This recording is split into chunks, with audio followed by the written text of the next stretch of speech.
Maybe this is some sort of same question, but what drove you to learn Kung Fu and martial arts at the very first place?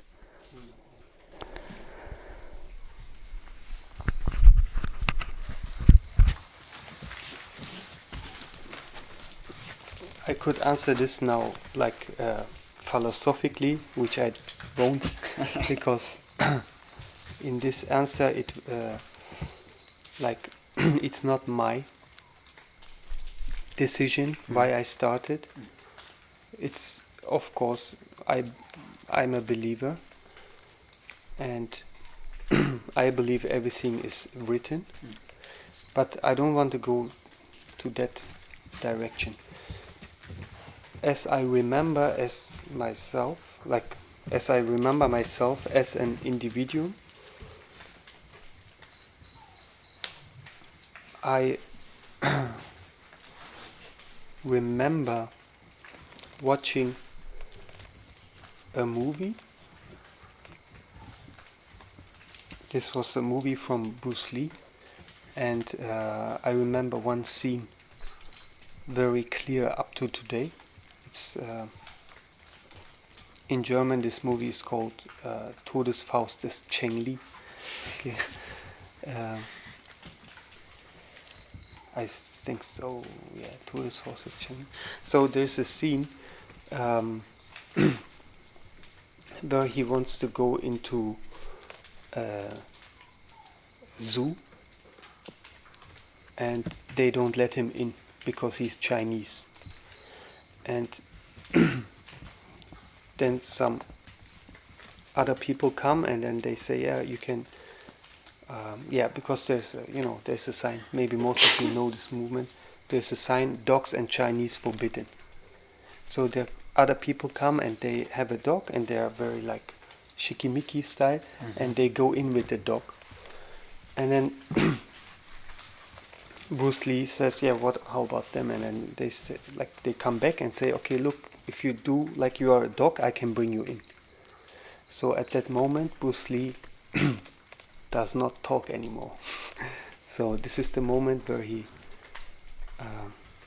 expresses himself. Even it's a movie, but you can see that he expresses himself truly without words, with a punch. The moment, yeah. So why I talked about this movie was not the reason I started martial arts, but that scene inside this movie reflected. I've seen this movie when I was very young, and I have Turkish parents and grew up in South Germany. So that expression I found always by myself, and against the teachings of my parents and the teachings of our teachers, the teachings of our educators, that they say everything is every problem solved with talking. I see that different. Yeah. And in this scene, in this movie, I could see something exactly my own nature. Yeah. Now, when I say this, people think, okay, Ismet is a guy who wants to hit people or beat up people. It's not about that, if you understand it right. It's about expressing has no limits.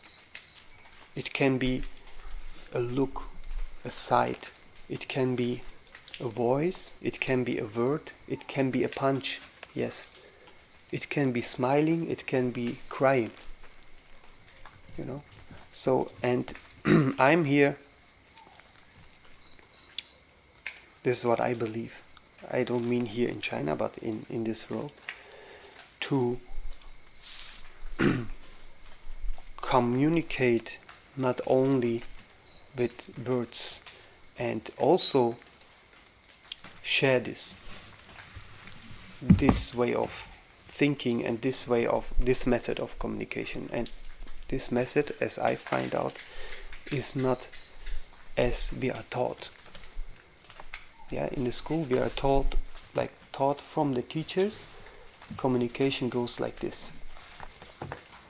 You talk to a person and then you reply. Yeah.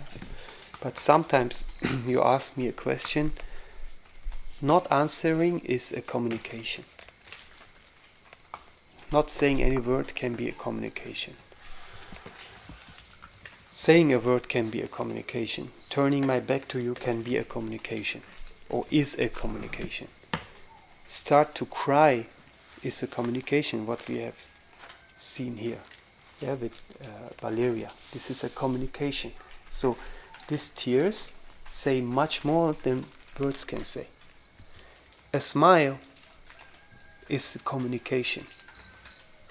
Getting angry is communication. And what I want to share is that people should learn more about that. That communication is not limited to words and to sentences and to right grammar, wrong grammar, whatever. Yeah. It is bringing one inner world to another inner world, or bringing one inner world together with another inner world. And for that, words and sentences can't be enough. Yeah. So this is how I started martial arts, because yes, it was a martial arts movie, but more than, let's say, the punch of Bruce Lee at that moment, his look in his eyes and his action, it could be also not punching him, it could be something else. But this communication was what catched me. Or how to say? Caught me. Yeah. So, and then I found, of course, that time I'm 6, maybe 5 or 6, but I remember very clear to have these thoughts back then even. So this bring me into martial arts, because I felt right then, right that moment, that martial arts can be another way of communication, and it's only a starting point. It can be dancing, it can be singing, it can be crying, as I said, it can be acting in a movie or acting in front of people, because also people say, okay, don't act, be true to yourself, whatever.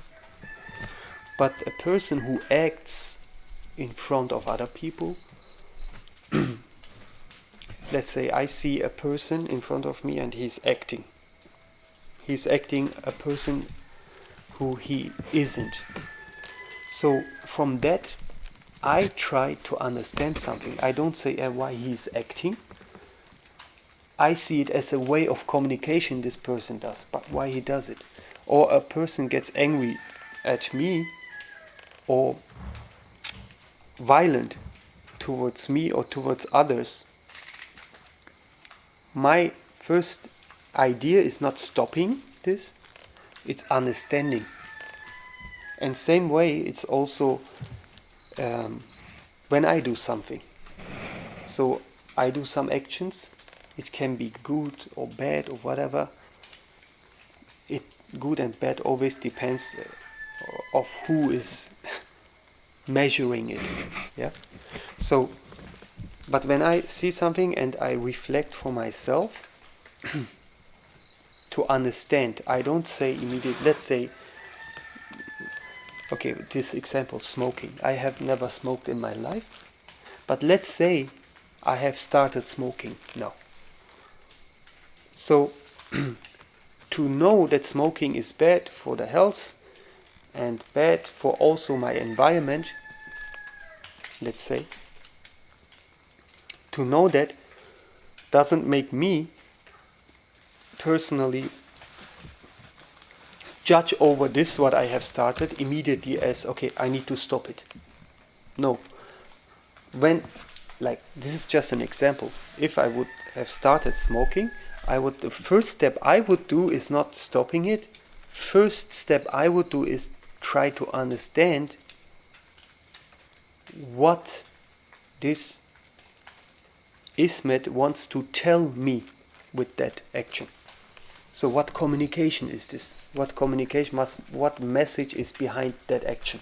So this would be my first step. So, and what I teach and what I try to give to people is also that. Yeah. So, short question, long answer. Yes. Yeah.